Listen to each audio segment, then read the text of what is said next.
Rangers, Issue 6. Also known as Mighty Morphin Power Rangers, Issue 67, according to the Legacy numbering and variant cover. Published by Boom Studios. Hee. Boom, boom. Hee.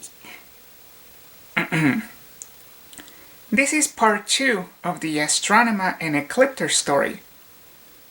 Trini makes an uneasy alliance with Ecliptor in order to intercept and rescue Jason, Zack, and Astronema from the SPD's ship before they reach the point of no return.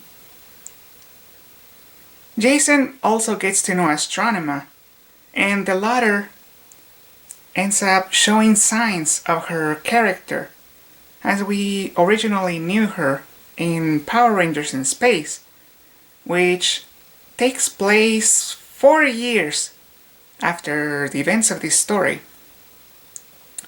Astronema really tests Trini's morality,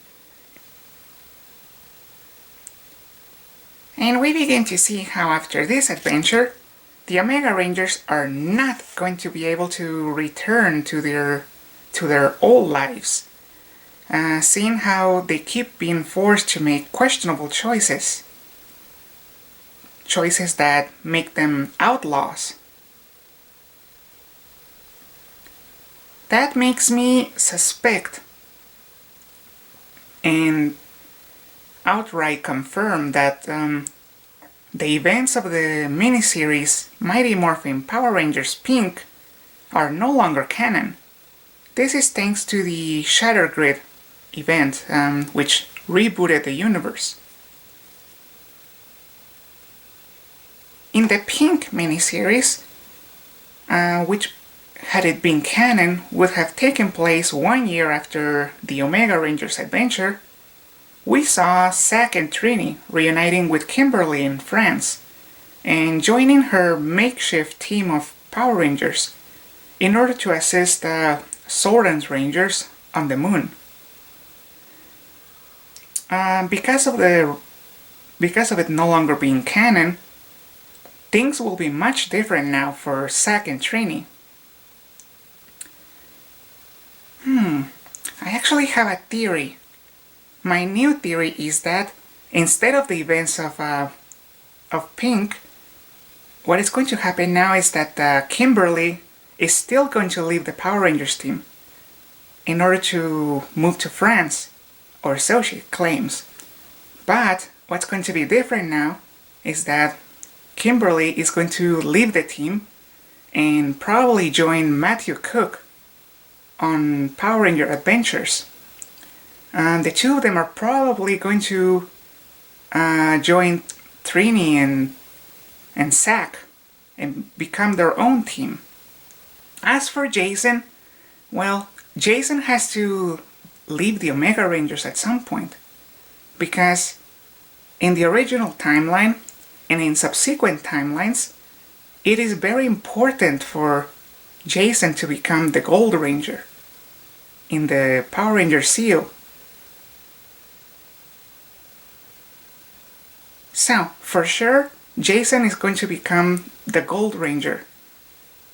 And that leaves the door open for Kimberly, Matt, and Zack and Trini to become a different team of Rangers, working incognito.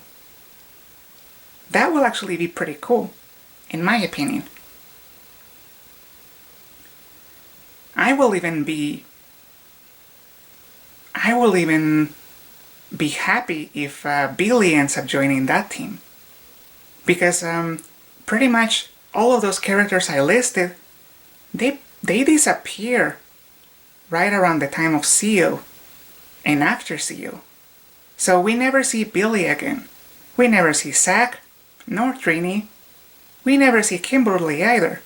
So it would be perfect for them to form their own team.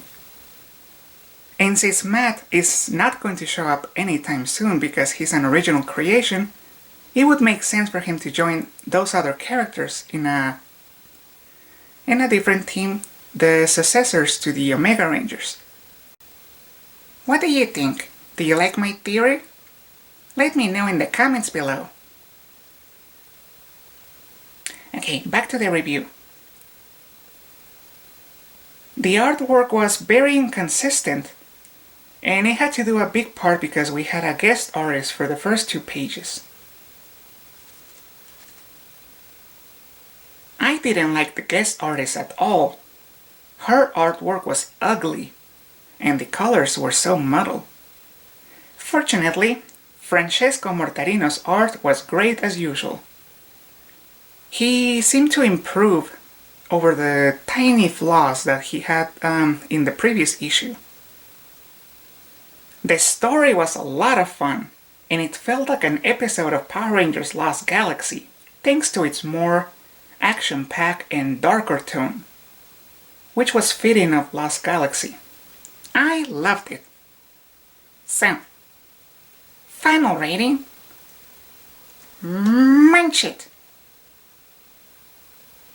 Also, I must add, I'm glad we have 2 series each month. That means that whenever Mighty Morphin disappoints, I can always count on Power Rangers being awesome and redeeming things. What a great time to be a Power Rangers fan.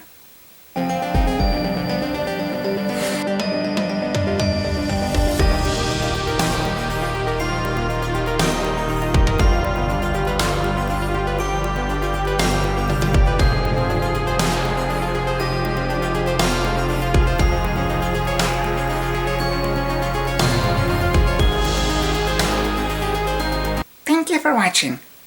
See you next time. Au revoir.